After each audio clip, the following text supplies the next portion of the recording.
প্রতিদিনই নতুন সিনেমা, চমকপ্রদ প্রিমিয়ার আর তারকাদের উপস্থিতিতে আরও প্রাণবন্তর হয়ে উঠছে কান ফিল্ম ফেস্টিভ্যাল। বিশ্ব চলচ্চিত্রের এই মহামঞ্চে প্রতিটি দিনই যোগ হচ্ছে নতুন উত্তেজনা, নতুন স্মৃতি। আর সেই সব আলোচিত মুহূর্ত নিয়েই কানের 10ম দিনের প্রতিবেদন। ৭৯তম কান ফিল্ম ফেস্টিভ্যালের লাল গালিচায় 10ম দিন ছিল তারকাদের ঝলমলে উপস্থিতি। নতুন সিনেমা লা বোলা নেগ্রার প্রিমিয়ারে নজর কাড়েন স্প্যানিশ অভিনেত্রী পেনেলোপে ক্রুজ। হেঁটেছেন লা বোলা নেগ্রার রেড কার্পেটে। দি ব্ল্যাক বল নামেও পরিচিত এই সিনেমাটি 3টি ভিন্ন সময়ে বসবাস করা 3 সমকামী পুরুষের জীবনের গল্প তুলে ধরেছে।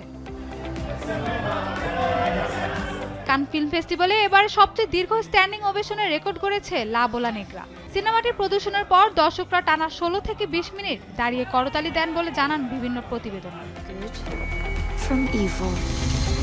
অন্যদিকে কান উৎসবের ভিন্ন ধরনের আলোচনায় আছেন মাইকা মনোরে।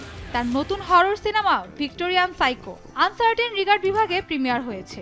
একই দিন প্রকাশ পেয়েছে সিনেমাটির প্রথম ট্রেলারও। অন্যদিকে কানের সবচেয়ে জাঁকজমকপূর্ণ ও আলোচিত চ্যারিটি আয়োজনগুলোর একটি অ্যাম্পার গালা কান।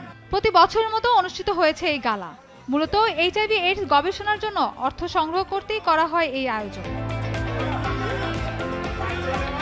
গালায় উপস্থিত ছিলেন Rami Malek, Eva লঙ্গোরিয়া, হাইডি ক্লুম, scarlet Johansson, মিশেল ইয়োহো, পামেলা অ্যান্ডারসন সহ অসংখ্য তারকা। লাল গালিচায় ফ্যাশন ও গ্ল্যামারের দিক থেকেও এটি ছিল কান ফিল্ম ফেস্টিভ্যালের বড় অন্যতম আকর্ষণ।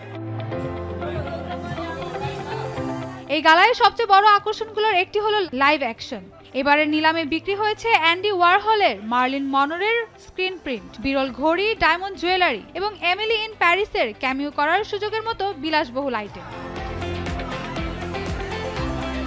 গ্ল্যামার, আবেগ আর সিনেমার শক্তিশালী গল্পে জমে উঠেছে কান ফিল্ম ফেস্টিভ্যালের 10ম দিন। সিনেমার প্রিমিয়ার, তারকাখচিত আয়োজন সব মিলিয়ে কান জমে উঠেছে জমকালো আয়োজন।